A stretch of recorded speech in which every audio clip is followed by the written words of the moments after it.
kicking, working up a sweat. Charlie said, boys, I ain't much for sipping, but then them beers were ripping.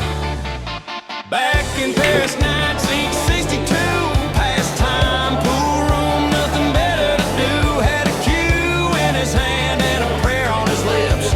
Charlie took a sip, then another quick trip. First beer went down like a gospel hymn. Second one hit like bottle-fed sin.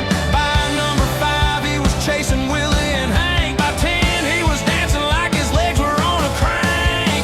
15 beers and never again. Rode that buzz like a rodeo when he hugged every stranger and kissed a Q-stick. Tried teaching a jukebox arithmetic. Woke up 3 days later with a thundering head. He said, Lord, I think my stomach's dead. He swore right then with a shaky grin. 15 beers and never again.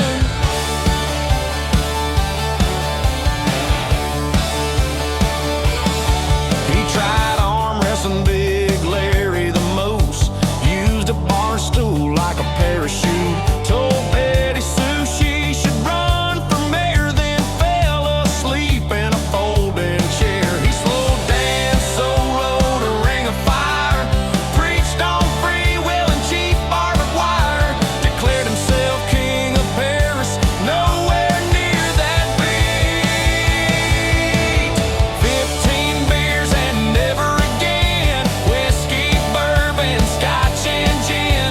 Challenge a mirror to a fist fight brawl. Wrote a poem to a dead deer on the wall.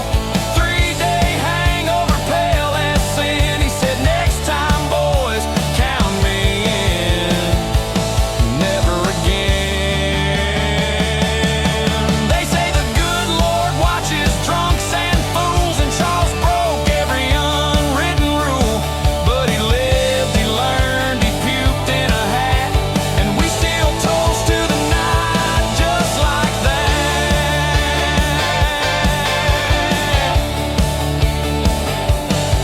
Now he sips sun tea and tells the tale with a wink in his eye and skin so pale.